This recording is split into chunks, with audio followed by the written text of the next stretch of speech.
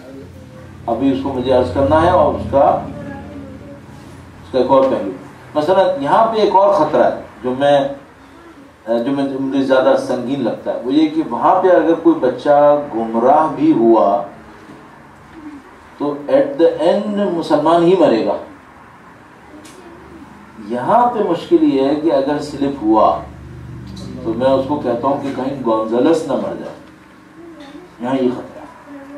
یہاں خطرہ یہ ہے کہ جنریشن وائپ آؤٹ ہو جاتی ہے.